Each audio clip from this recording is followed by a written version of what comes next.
नमस्कार दोस्तों, स्वागत है आपका हमारे इस चैनल में। दोस्तों, आज हम बात करेंगे गरुड़ पुराण के उन रहस्य के बारे में जिसे हर एक व्यक्ति को जानना जरूरी है, क्योंकि अनजाने में अर्थात ज्ञान के अभाव में हम कुछ ऐसी गलती कर लेते हैं जिसका दुष्प्रभाव हमें जिंदगी भर झेलनी पड़ती है।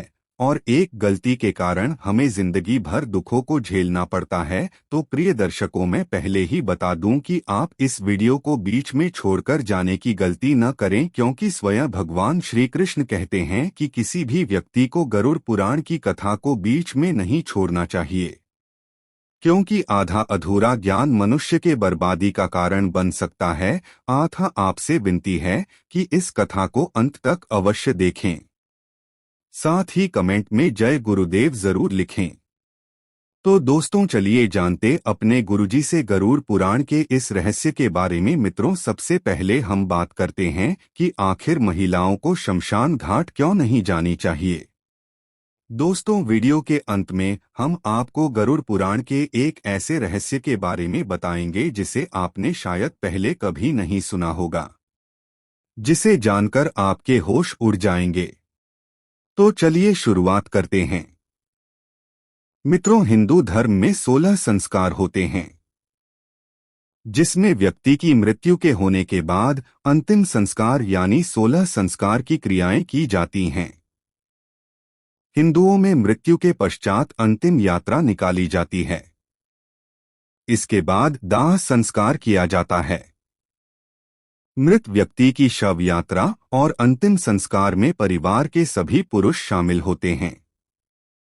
हिंदू रिवाज के तहत औरतों को यहां जाना सख्त मना होता है।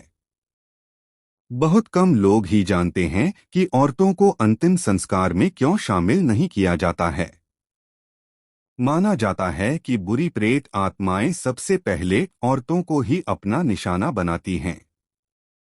खासकर भूत उन औरतों को अपना निशाना बनाते हैं जो वर्जिन होती हैं। इसलिए उन्हें शमशान घाट नहीं ले जाया जाता। हिंदू रिवाज के हिसाब से जो अंतिम संस्कार करने जाता है उसे गंजा होना पड़ता है। गंजापन और या लड़कियों को नहीं सुहाता, इसलिए एक यह भी वजह है कि औरतों को अंतिम संस्कार में नहीं ले जाया जा सकता। ऐसा कहा जाता है कि शरीर को अंतिम संस्कार के लिए ले जाने के बाद पूरे घर की सफाई की जाती है, जिससे कोई भी नकारात्मक शक्ति घर में न रह सके। इसलिए घर की साफ सफाई और अन्य घरेलू कामों के लिए औरतों को घर में रोका जाता है। अंतिम संस्कार के बाद पुरुषों का घर में प्रवेश स्नान के बाद ही होता है। मित्रों, ऐसी भी मान्यता है कि श्मशान घाट पर मृत आत्माएं भटकती रहती हैं। ऐसे में लड़कियों और महिलाओं के शरीर में इन आत्माओं के प्रवेश होने की संभावनाएं सबसे ज्यादा रहती है। इसलिए श्मशान में महिलाओं के जाने पर पाबंदी होती है। कहते हैं लड़कियां और औरतें दिल से कमजोर होती हैं और किसी अपने के मरने के बाद खुद का रोना रोक नहीं पाती। ऐसे में शमशान घाट में औरत का रोने से मरे हुए व्यक्ति की आत्मा को शांति नहीं मिलती। ऐसा कहा जाता है कि हमारे अपने को मरने के बाद शांति मिले, इसलिए औरतों को अंतिम संस्कार में शामिल नहीं किया जाता है। बहरहाल हर धर्म की अपनी संस्कृति और मान्यता है। आप जिस भी धर्म को अपनाते हैं उसके रीति रिवाज को हमेशा ध्यान में रखें। मित्रों, अब हम बात करते हैं कि आखिर शमशान घाट से लौटते वक्त पीछे मुड़कर नहीं देखना चाहिए। मित्रों, कई लोगों के मन में यह सवाल आता है कि अंतिम संस्कार के बाद शमशान घाट से वापस लौटते समय पीछे मुड़कर नहीं देखना चाहिए। धार्मिक मान्यता के अनुसार यदि शमशान घाट से वापस लौटते समय परिजन मुड़कर पीछे देखते हैं तो ऐसे में आत्मा का परिवार के साथ मोह भंग नहीं हो पाता है और आत्मा को यह संदेश पहुंचता है कि उसके परिवार के हृदय में अभी भी उसके प्रति मोह बरकरार है। ऐसी स्थिति में आत्मा इस बंधन से मुक्त नहीं हो पाती और अपने नए सफर पर नहीं जा पाती है। धार्मिक मान्यता के अनुसार जब मृतक के शरीर का दाह संस्कार किया जाता है तो इस माध्यम से आत्मा को यह समझाने का प्रयास किया जाता है कि उसका इस संसार से संबंध खत्म हो चुका है। आत्मा का उसके पुराने शरीर और परिवार के सदस्यों से अब कोई नाता नहीं रहा। अब उसकी दुनिया बदल चुकी है और उसके लिए अपने नए सफर पर चले जाना ही उचित है। परंतु यदि शमशान घाट से लौटते समय परिजन बार बार मुड़कर शमशान घाट की तरफ देखते हैं, तो आत्मा के लिए अपने परिजनों से मुंह खत्म करना मुश्किल हो जाता है। ऐसी धार्मिक मान्यता है कि इस स्थिति में आत्मा अपने परिजनों के साथ साथ ही वापस लौट आती है और उनके इर्द गिर्द भटकती रहती है।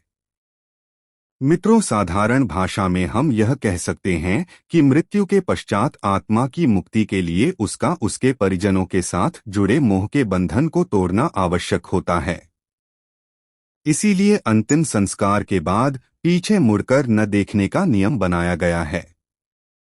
शास्त्रों के अनुसार अंतिम संस्कार एक ऐसी प्रक्रिया जिसमें शरीर पंचतत्व में विलीन हो जाता है। अंतिम संस्कार में कुछ ऐसी रस्में या मान्यता बताई गई हैं जिन्हें करना अनिवार्य होता है। मृत्यु के बाद व्यक्ति की अंतिम यात्रा निकाली जाती है और श्मशान में दाह संस्कार किया जाता है। श्मशान से लौटने के बाद सभी लोग स्नान करने के बाद ही घर में प्रवेश करते हैं। इसे लेकर शास्त्रों में कुछ बातें उल्लेख है। तो चलिए जानते हैं श्मशान से आने के बाद क्या करना चाहिए और क्या नहीं। सफेद रंग को सात्विक रंग बताया गया है। सफेद रंग शांति व्यक्त करता है। मान्यताओं के अनुसार श्मशान में सफेद रंग के कपड़े पहनने से आप नकारात्मक शक्तियों के संपर्क में आने से बचते हैं। शवदाह क्रिया के बाद घर लौटकर स्नान जरूर करना चाहिए।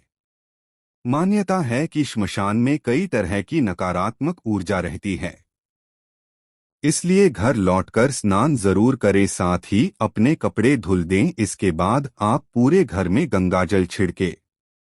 ऐसा करने से आपके घर और शरीर से नकारात्मक ऊर्जा खत्म होती है। मान्यता है कि जिस घर में व्यक्ति की मृत्यु हुई है वहां 12 दिन तक उस व्यक्ति की आत्मा की शांति के लिए उसके नाम से दीपक जलाना चाहिए। साथ ही पितृपक्ष के दौरान पिंड दान करना चाहिए। मित्रों, अब हम बात करते हैं कि आखिर रात्रि में दाह संस्कार करना शास्त्रों के अनुसार वर्जित क्यों है। हिंदू धर्म एक ऐसा धर्म है जिसमें रीति रिवाज और परंपराओं का बहुत पालन किया जाता है। कोई भी काम बिना किसी रीति संपन्न नहीं होता है। जब किसी की मृत्यु हो जाती है उसके बाद उसका अंतिम संस्कार भी पूरे विधि विधान से किया जाता है। ऐसा माना भी जाता है कि जिसका अंतिम संस्कार पूरे विधि विधान से नहीं होता है वो लोग कभी भी मुक्त नहीं हो पाते हैं और उनकी आत्मा जो होती है वह भटकती रहती है। इसी को लेकर एक अन्य मान्यता और भी है कि अंतिम संस्कार कभी भी सूर्यास्त के बाद नहीं किया जाना चाहिए। लेकिन ऐसा क्यों है? अंतिम संस्कार व्यक्ति की मृत्यु हो जाने के बाद किया जाता है। अंतिम संस्कार के लिए भी हिंदू धर्म में कुछ नियम और विधियां बनाई गई हैं जिनका पालन किया जाना अति आवश्यक है। इन विधियों में एक विधि और नियम यह भी है कि कभी भी मृत शरीर का अंतिम संस्कार सूर्यास्त के बाद में नहीं किया जाना चाहिए। ऐसा शास्त्रों में बताया गया है कि मानव शरीर 5 तत्वों से मिलकर बनता है। इन 5 तत्वों में जल, पृथ्वी, अग्नि, वायु और आकाश शामिल हैं। जब व्यक्ति का दाह संस्कार किया जाता है तो अंतिम संस्कार के रूप में यह 5 तत्व उन्हीं में विलीन हो जाते हैं जहां से यह आए थे। फिर यह दूसरे शरीर में प्रविष्ट करने के लिए तैयार हो जाते हैं। जब अंतिम संस्कार ही विधि विधान से नहीं होता है तो व्यक्ति की आत्मा मुक्त नहीं हो पाती है और भटकती रहती है। ऐसी आत्मा को न तो लोक में जगह मिलती है और न ही परलोक में, यह बीच में ही भटकती रह जाती है। ऐसे व्यक्तियों की आत्मा को प्रेत लोक में जगह मिलती है। अगर किसी व्यक्ति की मृत्यु हो जाती है तो इसका यह मतलब नहीं होता है कि कभी भी उसका अंतिम संस्कार कर दिया जाए। शास्त्रों में दाह संस्कार करने के भी कुछ नियम बताए गए हैं। इन नियमों से एक नियम यह है कि अगर किसी व्यक्ति की मृत्यु रात में होती है या फिर सूरज ढलने के बाद कभी भी होती है तो ऐसे में उनका अंतिम संस्कार सूर्यास्त के बाद नहीं किया जाता है। शव को रात में घर में तुलसी माता के पास रखा जाता है और शव के आसपास दीपक जलाकर रखा जाता है। उसके बाद जब सुबह सूर्योदय हो जाता है उसके बाद ही शव को घाट पर लेकर जाया जाता है। फिर बाकी की प्रक्रिया घाट पर ही पूरी की जाती है।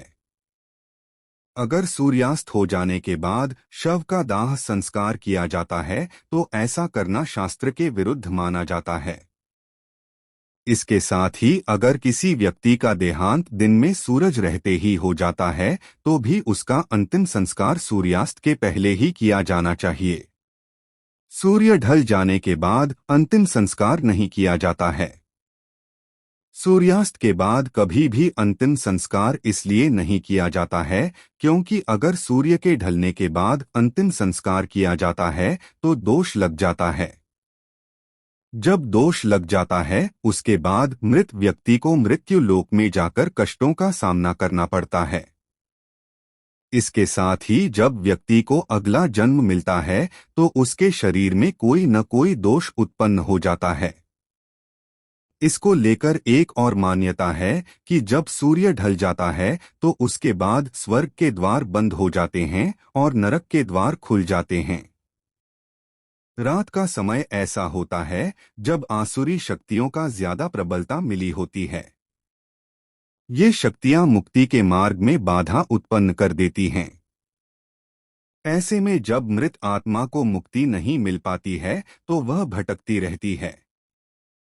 ऐसे में वो अपने आसपास के लोगों और परिजनों को परेशान करती है। यही कारण है कि रात में अंतिम संस्कार की क्रिया नहीं की जाती है।